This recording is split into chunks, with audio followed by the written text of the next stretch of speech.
Hey everyone, welcome to the Couch GM podcast. You can find the full video version of this podcast on YouTube, or you can listen to the audio version on whichever major podcast platform you prefer. Make sure to subscribe to the YouTube channel, and you can also find me on Instagram, TikTok, Twitter, and Facebook. Just search the Couch GM and you'll see my logo pop up. And with that, let's get into the podcast. All right, welcome to the Couch GM podcast. This is a special episode. I have a little bit of an intro for our guest today. So I'm sitting here with Texas native, 11-year Major League relief pitcher with 382 MLB games that you've pitched in. This is Mark Lowe. So thank you for taking the time today. Thanks for having me. Yeah. So just wanted to kind of start from the beginning and really hear your story from the start and with how you started out, how you got to where you are today. Yeah. No. Grew up small town in Texas, south side of Houston, and just loved baseball from the moment I was born, and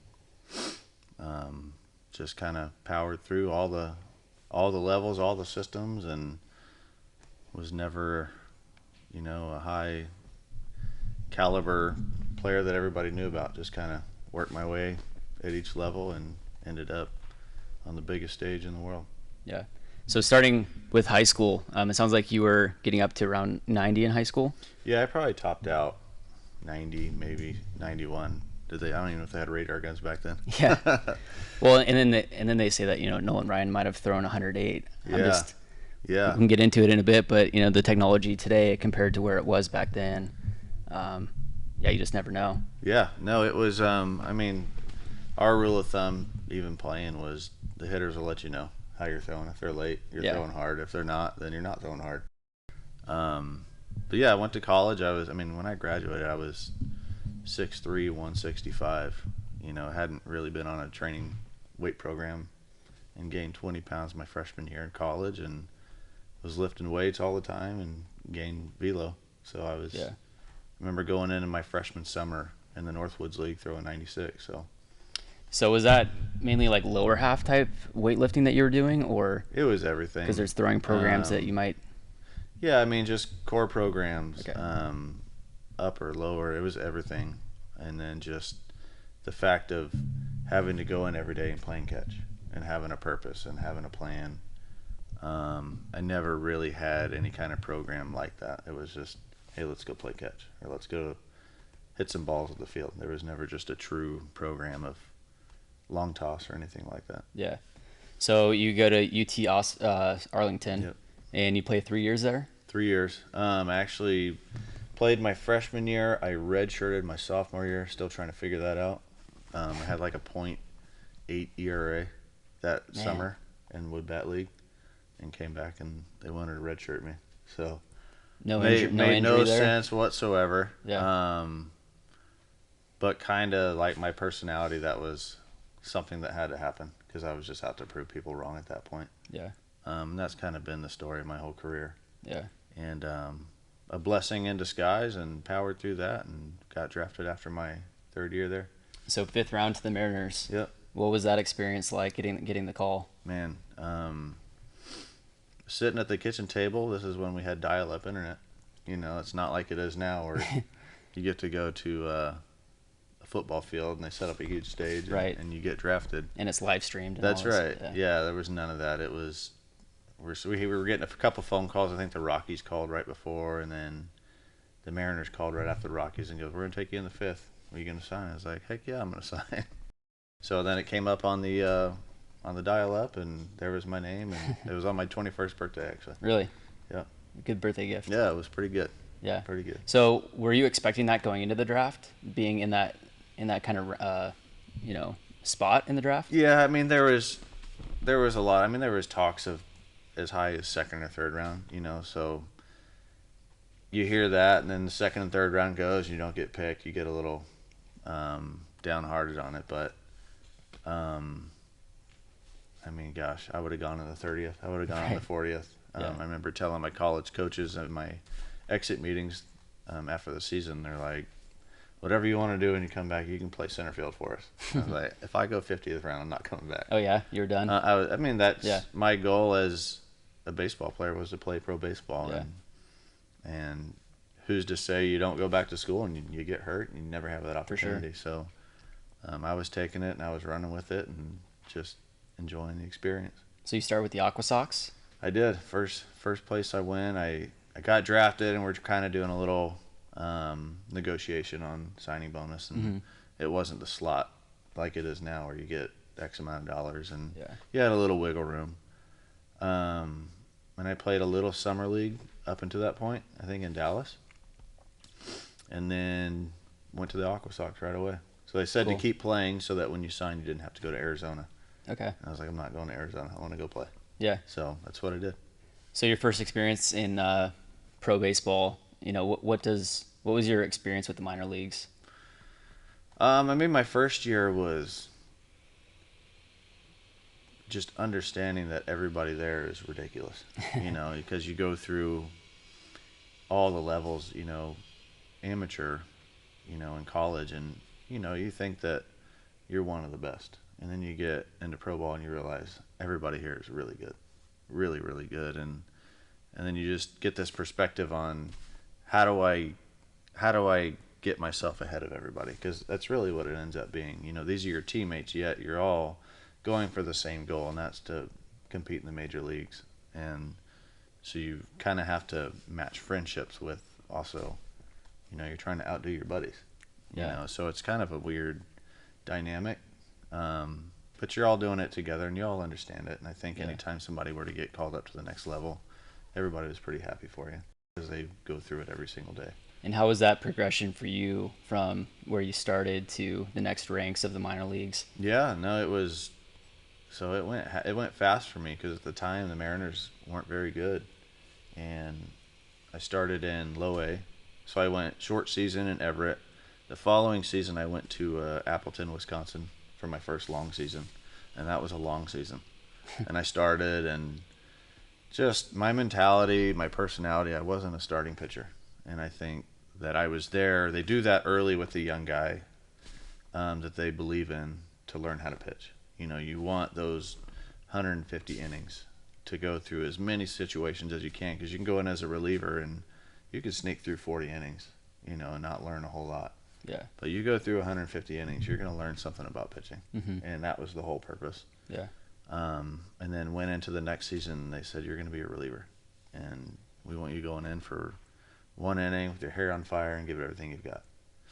And for me, it just fit who I am as a person. And went into high A, was there for 2 months, got called up to Double A San Antonio for a month, and I got called up from there. Awesome. So you were starting pitcher up until that point. Yep. Okay. Yep. And then in Everett, I did a little bit of closing, a little bit of starting. They kind of trying to figure out what you're good at. Yeah. And I was able to do a little bit of both. And then, straight starter the following year. And then after that, I've really never started another game. Yeah. So you get the call to the bigs, it sounds like, pretty quickly. Yeah, no, it was fast track. It was a fast track. And I remember sitting in a hot tub after a game in Stockton, California, when I was in high A with Eric O'Flaherty.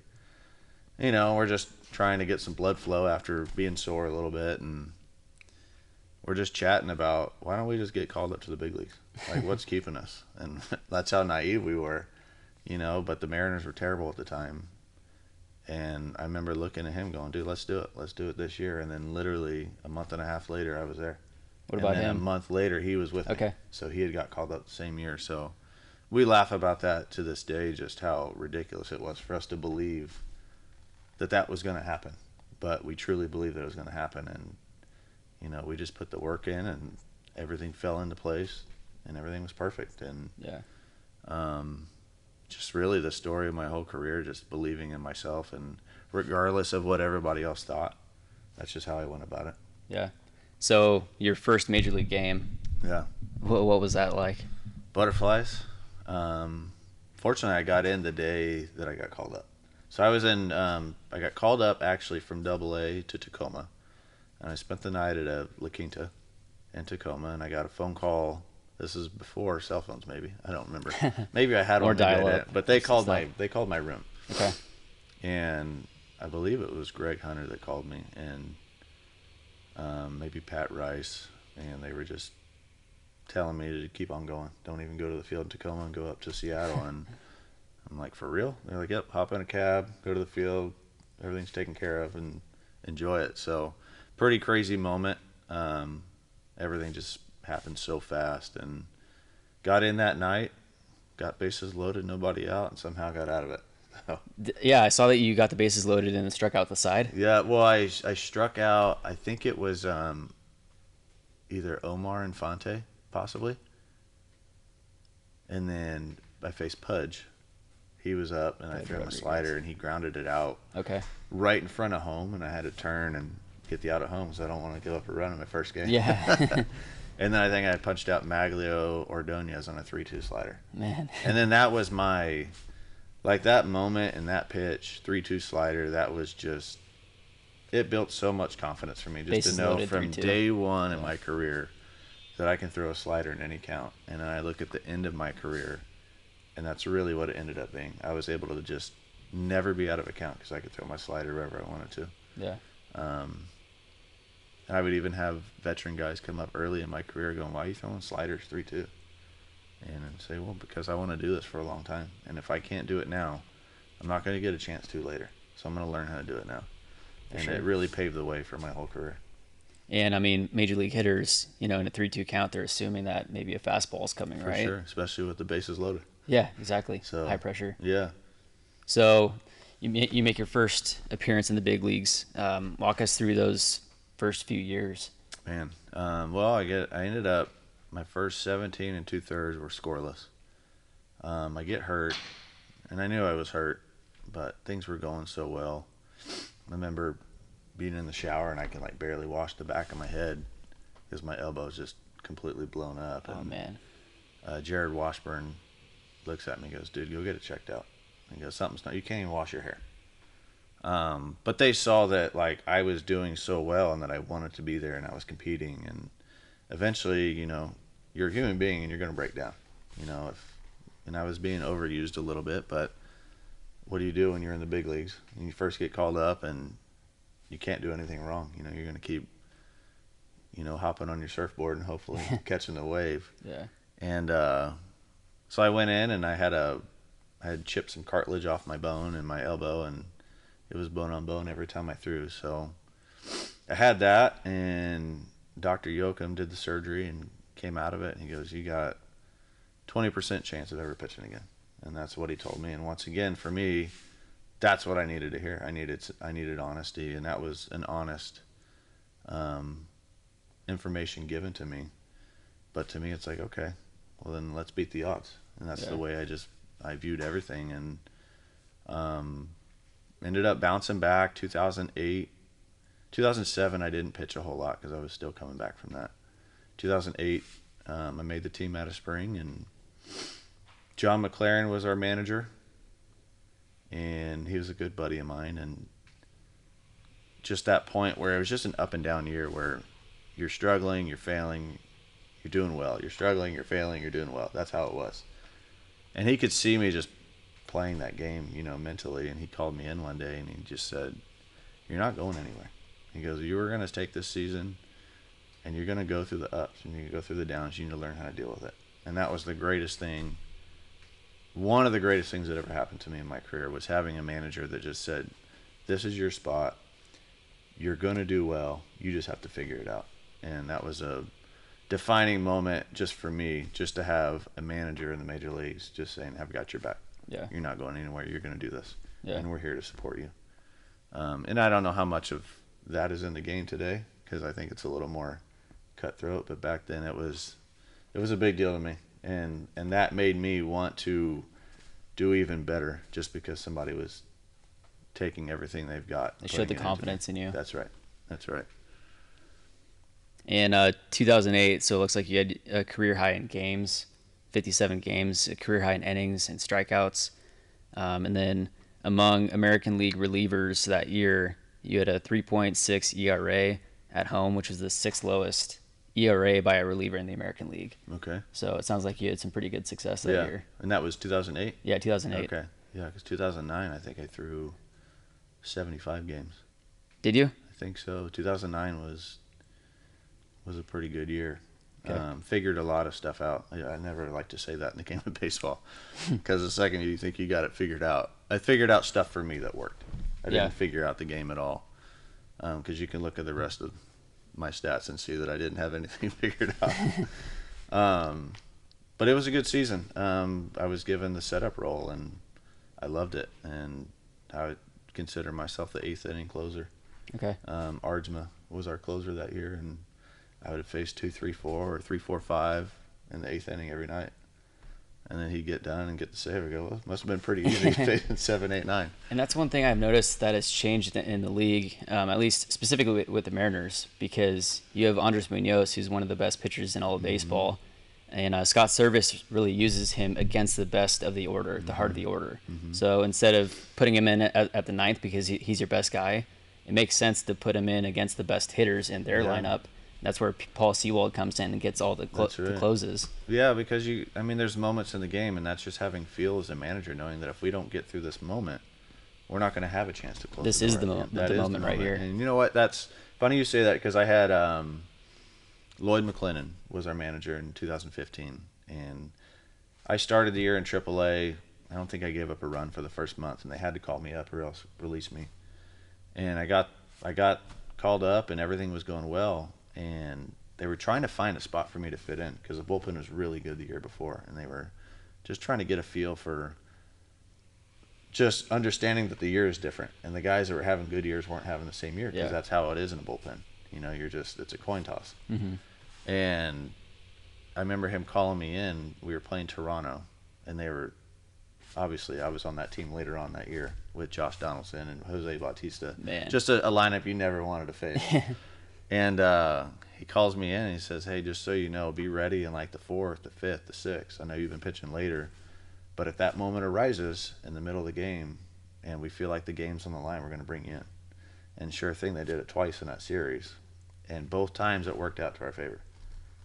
We came in with guys on base and got out of it, and we ended up winning those games. So there's an art to it. It's just having feel and watching enough games and knowing, you're riding the hot hand.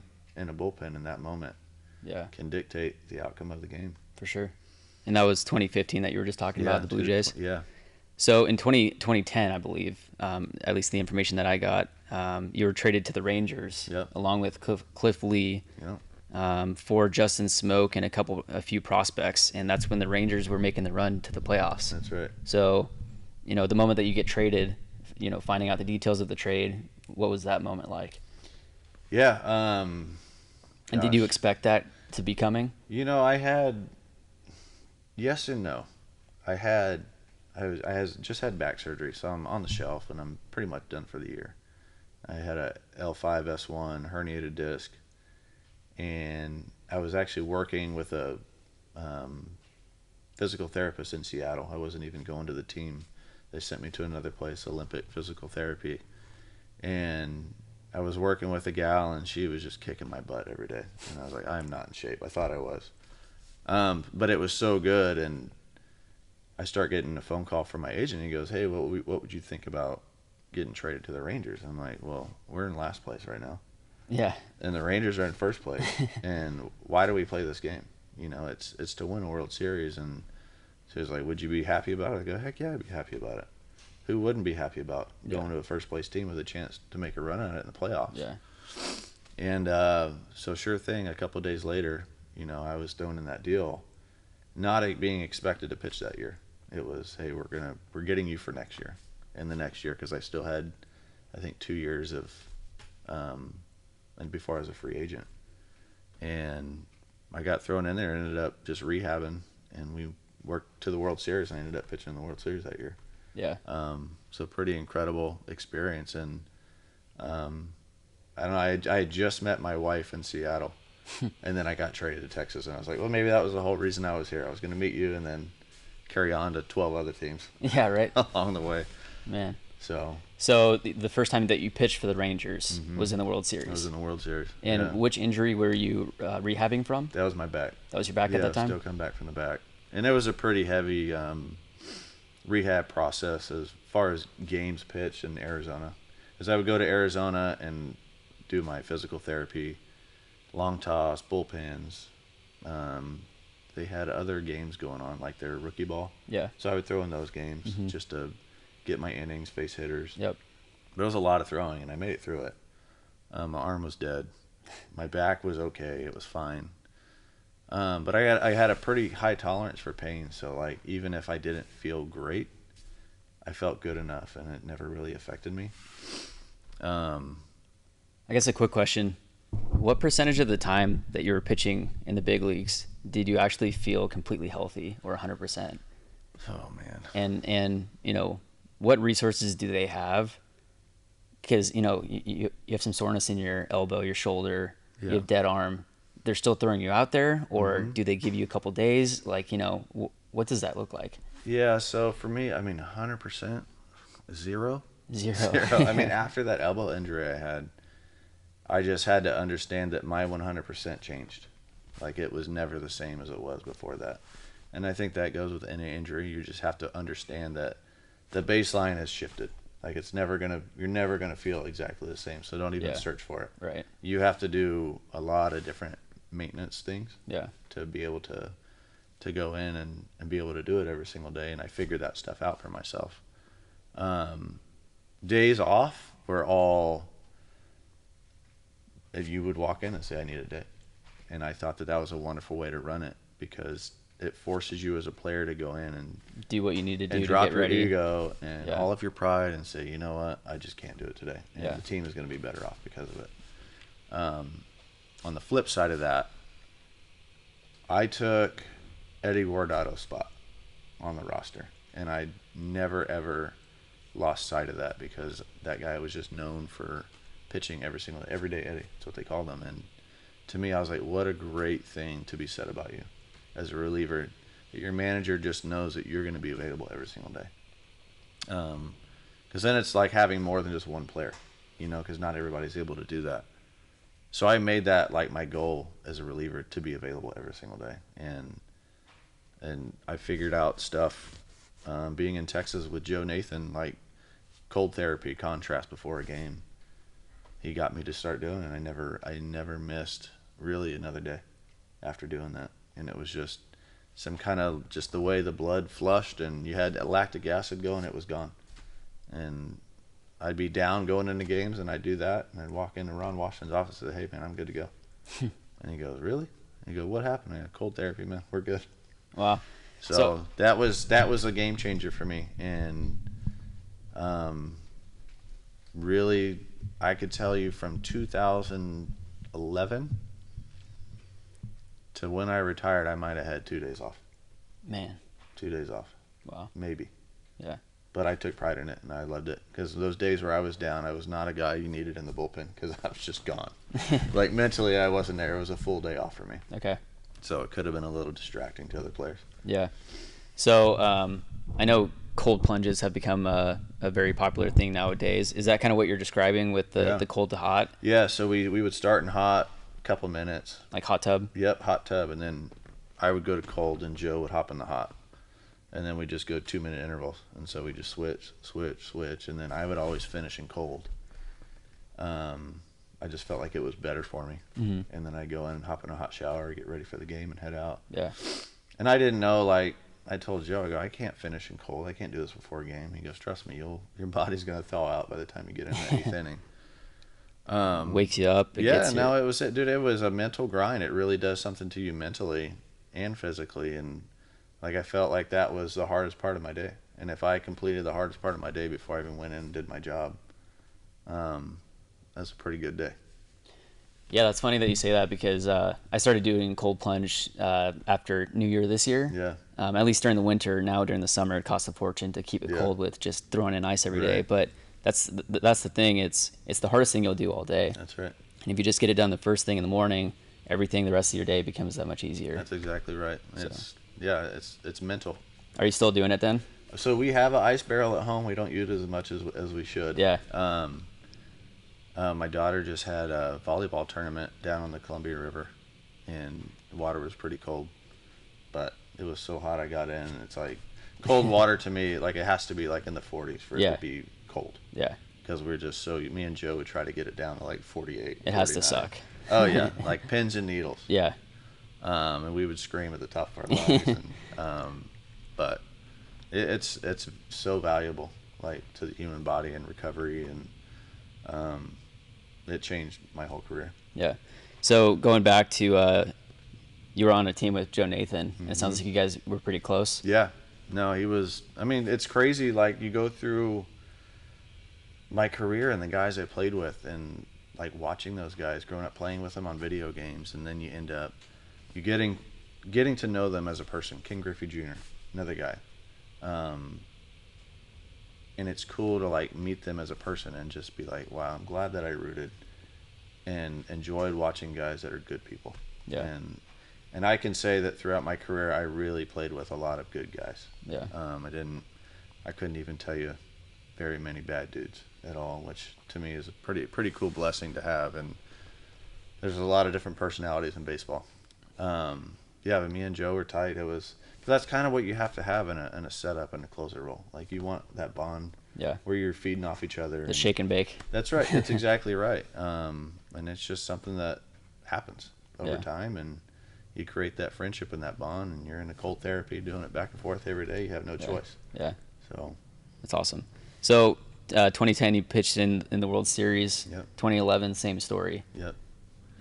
Yeah, 2011. That whole, I'm sure you're aware of the World Series there, giving up the home run to David Freese. That whole situation is like the epitome of my career. Like, just everything looks so good on paper. You know, you're on a team every year. You're in the big leagues for, I don't know, 6 years straight, but still grinding. Every day was a grind, and that moment like really changed the way I viewed everything, because at that point I had put so much pressure on myself to just succeed every single day. And that's not a realistic. I mean, yes, Right. you have to have that goal going in, but you're not going to. Like, you're going to fail. And that moment really freed me from myself and just said, you'll never give up a bigger home run ever in your life. That's the biggest stage. Never again in your life will you experience that. And so it just freed me of just saying, just go play baseball. Yeah. Go play baseball. Go have fun. And results they'll be there, whether they're good or bad. But if you're giving it your best every single day, you can't control any of that. And so it took myself out of the way, and it just said, you control what you control. You control being a good teammate. You control coming to the field on time. You control your work ethic. But the second the ball leaves your hand, you have zero control. And that kind of painted the picture for the remainder of my career. And that was my mentality from there on out. Now that's way easier said than done. And, was that something internally that you yourself processed, or were there outside factors or people that were helping you to be able to get through that and to understand that there's certain things that are out of your control? You can only do what you can do. Yeah. And then it was a lot internal. I mean, to this day, I've never watched that game. And I've seen bits and pieces of it, but I haven't watched the full game. And I don't know when I will. Maybe my son and daughter will want to sit down and watch it. But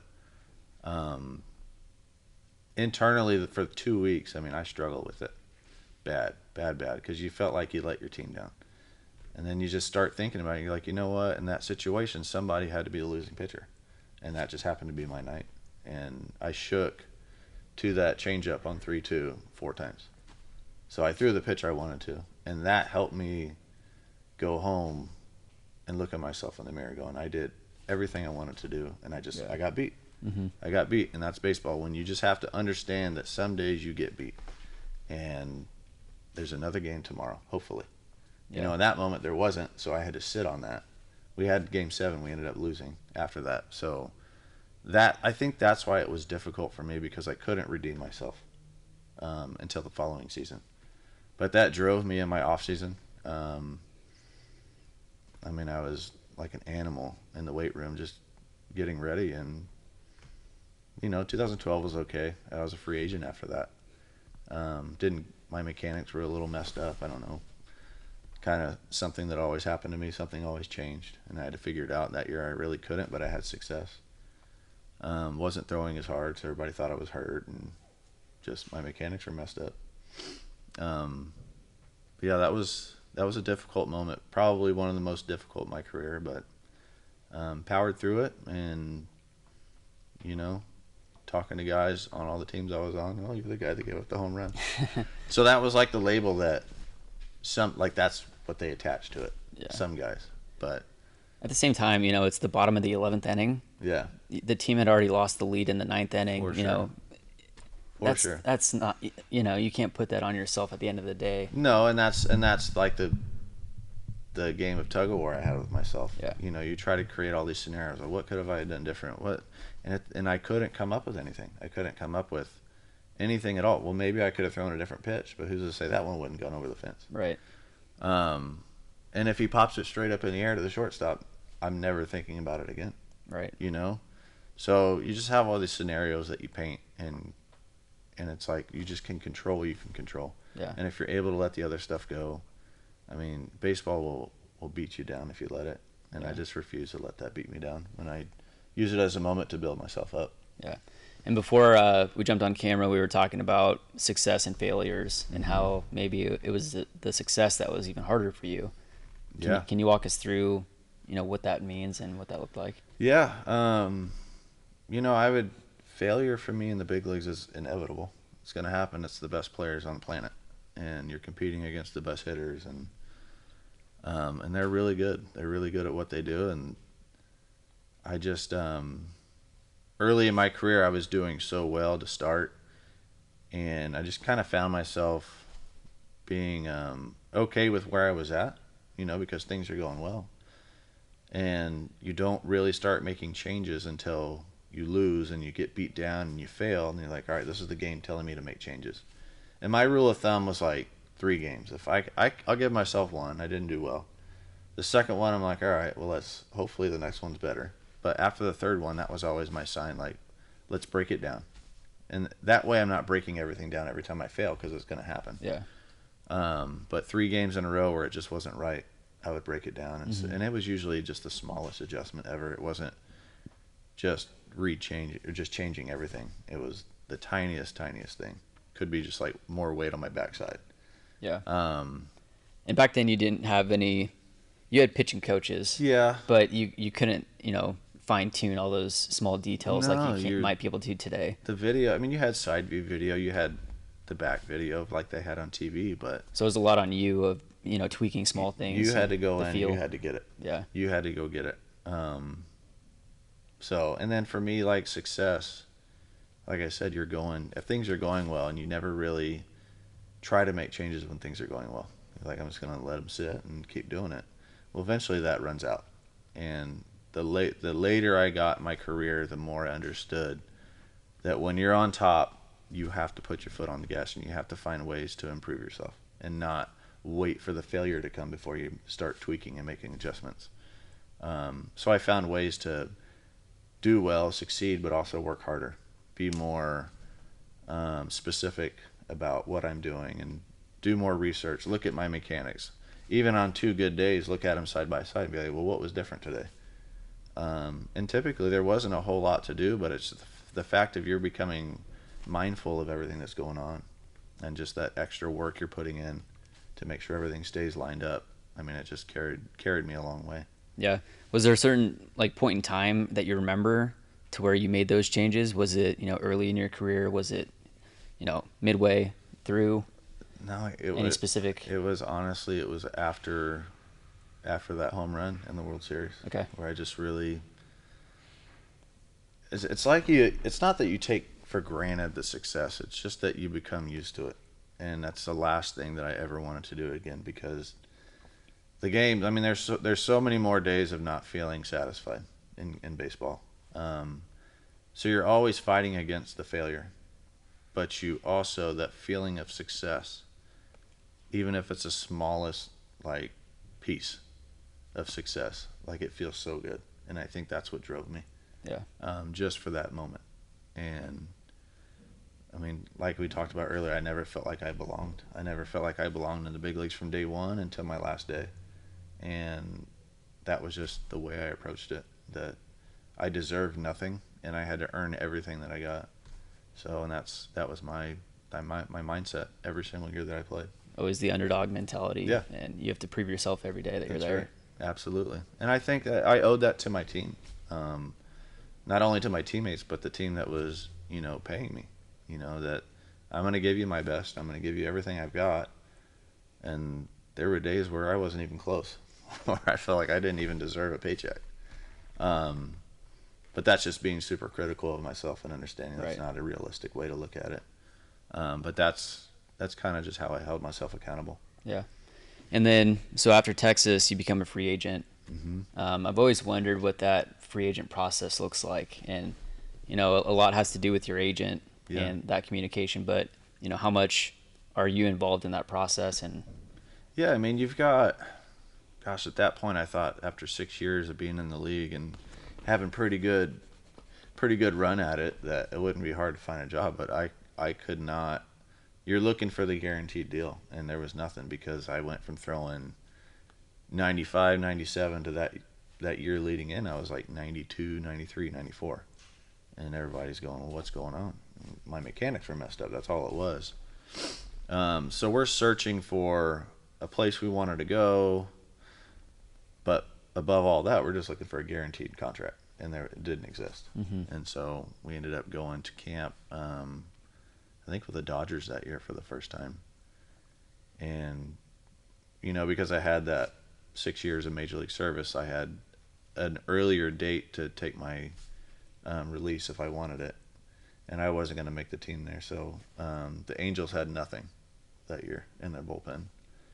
And so I signed with them, and with a good chance to make the team. And basically Mike Butcher told me, if you got a heartbeat, you're going to make our squad. So, and I did, but things were still not right. They still had carried over from 2012, and mechanics were out of whack, and ended up getting released from there and going to Syracuse, AAA for the Nationals for the rest of the year. Okay. But still fighting mechanics all year long. Just something wasn't right, and just made no sense. And I think that's what a major league season does to you over time. Your body changes, and you have to find those changes. And I think that the stuff they have now, to be able to manage that stuff, the stretching routines, and I wish I would have had more of that at my fingertips. Yeah. Okay, so you're on the Angels, then you go to the Nationals. Next year, you're in Cleveland. Yep. So it looks kind of the same story as it was with the Angels. Yeah, so I actually went to camp with the Rays that year and had a great spring. I was kind of going to be kind of a utility reliever, like whatever they needed, long guy. We had Heath Bell was there. We had Grant Balfour was in the bullpen there. They had some guys they were paying some money, and they were going to make the team no matter what. So even though my spring was better than theirs, it didn't matter. And so Joe Madden called me and was like, hey, we don't have a spot for you right now, but we want to keep you and send you to Durham. And for me, it's like, I don't know, your ego sets in a little bit sometimes. You're like, well, I just had a great spring, and if this isn't good enough for you, then I'm going to go somewhere else. Yeah. And that's what I did, and we went to Columbus with the Indians, and I had a little bit of time up there with Cleveland that year. And that year with the Rays, all those guys got hurt, and I would have been in the big leagues that whole year just about if I would have stuck. But it's hard to go back and look at that because it's information you don't know. Right. And the year we had in Columbus was great for my family, and a great organization. And so it's like you could always go back and say, well, maybe the baseball side of it could have been better. I would have accumulated more service time and a little bigger paycheck. But that moment in Cleveland was wonderful. So it was just all part of it. And then you get back to Seattle, and things just clicked at that point. Was it the mechanics were back to being dialed in? No, when I was with the Dodgers, they were really trying to get me to figure it out. And so I had like a one-on-one bullpen session with Sandy Koufax one day. Man. Which to me, I'm sitting here and he's like coaching me. I'm like, I'm having a bullpen with Sandy Koufax. And he was just telling me to do something that I'd never done before. And it was just kind of like stand really tall and just let your front foot fall out in front of you. And it felt weird at the time. But that off season leading into 2015, that's all I did. I just started throwing my bullpens like that. And my body just was able to find it. And I started throwing hard again. And I didn't change anything. I mean, my workouts were pretty close to the same. I did do nothing but TRX that off season. I didn't lift a single weight. and I did all body weight stuff. Yeah. But TRX, I mean, you're getting in positions with your body that you've probably never been in. Ton of core. You have to, ton of core work. You're stretching while you're working out, and you don't realize it because you're using your muscles to do these exercises. And so that could have been part of it too. Like I was just gaining some flexibility in areas where I needed it. And I went into 2015, and that was a full season of not being able to do anything wrong. I could have tried to do something wrong, and it just wouldn't have happened. Yeah. And those seasons just don't happen. Yeah. Not at the highest level, and pretty incredible.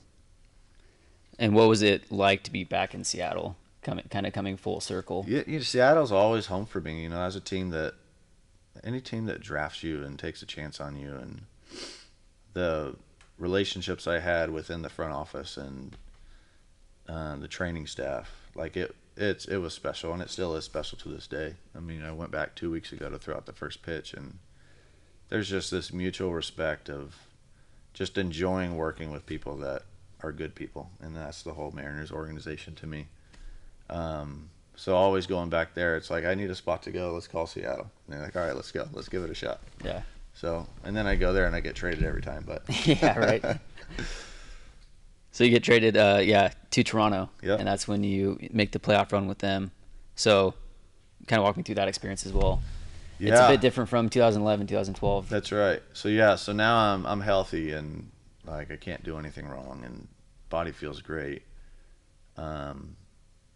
And I get traded there, and they hadn't been to the playoffs in 20 years after that point. Yeah. And up to last year even. Yeah, and you walk in, and they traded for a bunch of guys at that time. I think Tulowitzki came over at that deal, LaTroy Hawkins, Ben Revere, myself. I think there's another one. Are you talking there. Toronto hasn't been in the playoffs Toronto for 20 years at that Toronto point? Had, oh, wow, okay. Yeah. Gotcha. And so that city was just on fire. Yeah. Like I would walk. It was the first time in my entire career where I took pride in like being around as long as I did, but nobody knew who I was. Like that's hard to do. You could walk down the street. I could walk anywhere. Yeah. And everybody's like, well, how do you do that? I was like, well, you have to be good, but then you also have to be really bad at times too. Yeah. And people forget about you. But I liked that I could go anywhere and just kind of blend in, and that's just kind of how my personality is anyway. Yeah. But there, like, you'd walk down the street, and you'd have everybody that walks past you and just say, hey, good job last night. And they just keep walking. And you're like, well, that's cool. Yeah. Like, that interaction was wonderful. That they just viewed you as a human being, and, like, yeah, they're thankful for... respected you. Yeah. And so maybe that's the Canadian way. I don't know. And so, and it Great happened job, every day. It's like you go to Starbucks, and they give you your Starbucks and say, hey, good job last night. Good luck tonight. Yeah, that's cool. So that was cool. Like, the fans there were so animated and just loved the fact that we had a good team, and we sold out. The second we all got traded, we sold every game out from there on out. Yeah. So the Rogers Center with the packed house was pretty special. Yeah. So, yeah, after that, Toronto, you pitch in the playoffs there. Then you end up in Detroit for your final year in 2016. Yep. Yeah. Got a 2-year deal to go to Detroit, and I don't even know how I passed my physical, but I did. My arm was just because in 2015 I'm doing so well where just being down the road that I've been, those moments where if I can go out and grab success every single day, I wanted to go get it. And once again, like I would tell Gibby, I'd say I'm good to go, and I was good to go. When I'm pitching, I felt great, and I'd have to do my contrast, before the games and get feeling good again. Mm-hmm. But in those moments, you just want to be in there. And I probably pushed myself too far. I never got hurt, but I think the fatigue from that full year of just throwing, I think I was almost on the mound almost 30 days in a row down the stretch, either in a game or up in the bullpen once or twice. And, and they always ask you, how you doing? Well, of course I'm good. We're in the playoff run. Let's go. But I think it had an effect on me in 2016, and even though my arm felt good, maybe it wasn't as good as I thought, and your body tries to adjust to make it be more useful and keep yourself from getting hurt, and there was a couple things just off and just couldn't figure it out. That one was painful for me because I felt like that was the biggest investment a team had ever made in me. And that's something you search for your whole career, is to get a 2-year deal and get a nice paycheck. And I got that, but I didn't perform, and it hurt me a lot. Just to not be able to provide that for a team that took a chance on you like that. And we had a great clubhouse and great players on that team. And there's a lot of guys in that boat, and that just, they brought us over, and none of us really did well. And we all kind of felt that together. And, but that's baseball. You know, you can't pinpoint anything. You can't predict what's going to happen. And yeah, we're all doing our best. It just didn't work out. Yeah. So kind of working into, the final parts of your career, what did that look like, after Detroit? I believe you had gone to spring training with the Dodgers again? Yeah, 2018 I was with the Dodgers. I got let go. I came here back to Vancouver and played in the Wood Bat League and dominated. That's when you were facing us, gotcha. Yeah, dominated, felt good, just build my confidence. And then 2019, I'm training all spring, and I end up going to play indie ball back where I grew up in Sugar Land, and slept in the same bed I grew up in. And it just got tough. Just having a family and being away from them and making $300-$400 every 2 weeks, and just knowing that those bad games really magnified big time, because it's like you're having a bad game in indie ball and the writing's just on the wall, and there was a lot of bad games. And I was throwing in, I think we were, where's my last game at? We were on the road somewhere, Pennsylvania somewhere, and I'm throwing in my third inning and just felt a little twinge in my arm. It wasn't bad, but enough to like catch I've never felt it before. So called the trainer out, and I was like, I just want to play it safe. And it was like a 2-week thing. And I'm sitting on the shelf for 2 weeks in indie ball, and I was like, you know what am I gaining out of this? Mm-hmm. It's the fact that for me to be able to make it all the way back to the big leagues at that point was like a shot in the dark. Mm-hmm. Like, it's just not going to happen. So my family was missing me. My wife was going through a couple little health things that are all squared away now, and it was just difficult. But it was a choice that I was ready to make and happy to make, and came home and just was able to be present with my family really for the first time. Shift into the next phase of life. That's right. And it's, that phase of your life is going to last forever. Right. If you do it the right way, and that was my goal. And my family was paying the price for me being away, and it was a great career up to that point, and nothing that I would ever change. So absolutely. So was Vancouver your home base for a while? Or? Yeah, so we moved here from Arizona in 2011. Okay. And then I think we rented a house in Philida and bought property in Ridgefield and built a house on it. And when I got traded to Toronto, my wife moved in. So, okay. Yeah, so I was able to be in Seattle and come back and forth like on days off. That's nice. To the house and check on it. And right when she moved in, I think I was still in Seattle. I would come back on off days and be able to see it. And yeah. And now we're sitting here in your next project. Yeah.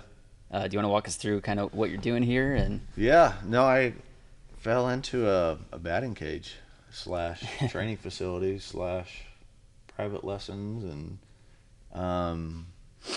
so it's the Swing Shop, and it's going to be, we're changing the name, we're rebranding down the road, and we're kind of waiting on that just to make it not confusing for everybody. But just trying to get the whole community to come in and give good instruction. And it's not just the physical, but it's the mental too. I have quite a few conversations on the mental side of everything, which to me is the hardest part in baseball. Yeah. But just a place where teams are working out. I'm getting private lessons on the side, and I'm planning to do some hit tracks leagues and do some fun stuff for the kids. Yeah. So. And we were talking earlier, kind of getting into, technology, and then also just the younger kids nowadays. Yeah. As I described, the Mariners director of amateur scouting, Scott Hunter, he was talking before this draft about how there was just so much talent stacked in this draft because of COVID. The players that would have been drafted out of high school they were delayed and the draft went from 40 rounds to 5 rounds that year. Mm-hmm. So those players were forced to go to a 4-year university. 3 years later, here we are. And then on top of that, the high school players nowadays are just more mature and have better talent because all the technologies that have come out recently, now the pitchers are throwing harder. They have more spin on their curveballs and whatnot. Makes the hitters better in turn. And so now just everyone across the board seems to be better. So I guess have you seen any of that insight there? Yeah, no, I have kids come through here and they're way beyond where I was at their age. Have you seen Noble Meyer in here? No, I haven't. Okay. No, I think he was with Northwest Futures, and so they have their own private facility. But just I had a high school kid come in here right when I got my doors open, and I was just blown away. He's got the machine cranked up to like 95, and hitter. I'm like, and he's like 16 years old, and I just can't even fathom that when I was 16. And even I get a lot of 11 and 12-year-olds that come in here that are just hungry to play baseball, and I think COVID has a lot to do with it. But the information they're gaining with the hit tracks and the Rapsodo and everything they do is instant. They can attach a number to it. Yeah. And I think when you're able to do that, numbers speak volumes on what you're doing right or what you could be doing wrong. Just the technology in general. I mean, it's an awesome time to be a baseball player. Yeah. And have all that stuff. And I kind of doing my best to provide all that information for kids, because if that's the driving force at the highest level, then it should be available to the younger kids, the younger generation, so that by the time they get there, they've already got a grasp on all that, and it's only going to make them better. Yeah. So that's kind of my whole thing in here, is just create a culture that kids want to be in here. And it's shifted from when I was a kid at age 11, going to a batting cage, getting the yellow dimple ball thrown at you. The machine says 80, but it's like 100. Jeez, yeah. And you can't even see it.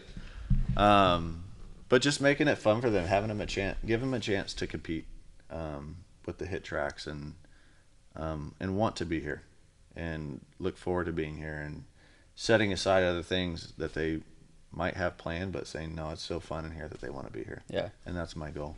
And it sounds like you have a game that you're setting up. Yeah, so it's tournament? on hit tracks. The kids can create their own leagues. Basically, you get 4 or 5 buddies, and they create their own team. Okay. And then another 4 or 5 kids in the same age group, they come in and they play on hit tracks, and you can pick whatever ballpark they want to play at. You can go Fenway Park or Wrigley, cool. And then put in what age they are, and then it moves the fences in. Yeah, that's wild. They have these computerized players, and it's reading how hard they're hitting it, launch angle, exit velocity, and it shows the vector line of where the ball would have gone. Yeah. And so they can have an at-bat off of a machine, and it's a base hit. Next kid gets in, and then it saves all of their swings. You create accounts for all of them so they can go back and put 2 swings next to each other and say, this was a great one. This one wasn't so good, and you can frame by frame go. Yeah. And then see kind of where the swing got lost. So then do they play like a season to where? Yeah, so it's like 6 weeks, okay. 6 or 7 weeks, and then the last week will be playoffs. And I've talked about doing like a home run derby. Yeah. Like a little all-star week. That'd be cool. But yeah, it's we're going to see how it goes. I think that this winter the kids will be looking for something like that, and just want to provide that and see what kind of changes and improvements we can make on it. Have you seen the pitching machines to where it's like a full LED, to where it's like you can put any player on there, it'll shift the slot of the. Oh yeah. You can put any pitch in. Yeah, I saw that. They're only $15,000. Only $15,000, yeah. How many sessions would it take to recoup that? I was looking at it and I was like, no, I'm not looking to spend that yet. But so I thought about doing for the older kids one night, going in there and throwing behind an L screen, and I could pitch. Yeah. And I could read their swings and just kind of find that speed that is probably what they're looking for, and then just be able to mix in breaking balls and change-ups and fastballs up, and because it keeps track of the strike zone and everything, and it'll tell you if it's a striker ball. There's no argument. Yeah. And just do like a night where it's like that, and just kind of give them a different look than just a machine running through and throwing strikes down the middle every time. Yeah. So you're a fastball, slider, circle change? Or splitter? No, it's just a change. My thumb, I just kind of moved underneath. Okay. Yeah.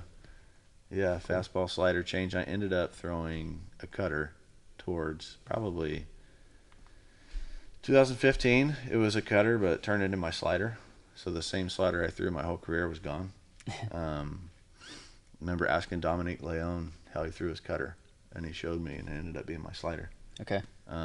So just another story in my career where it's like Dominique had maybe less than a year in the major leagues at that time, and I'm tossing him a ball with almost 8 years under my belt, going, "Hey, how do you hold that?" Yeah. You know, and just always looking to learn and improve, because he's still playing right now, but his cutter's nasty. Yeah. And I wanted that. I wanted to add that to my game, and ends up being the best slider I ever had.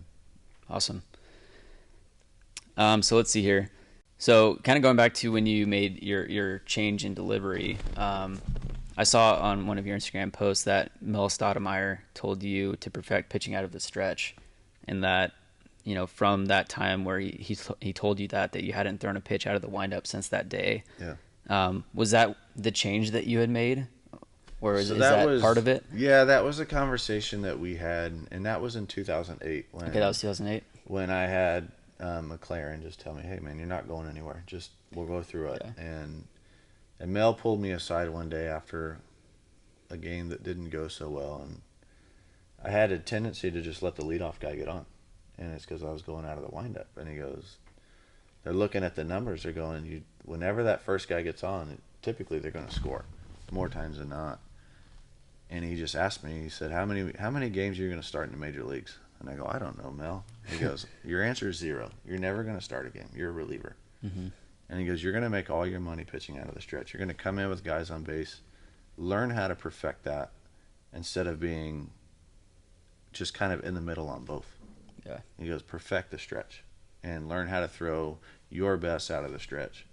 And at that moment, like, it just, a light bulb went on, and I was like, you know what, that makes a lot of sense, and found out a way to do that and work out of the slide step, but throw just as hard as I would with a huge leg kick.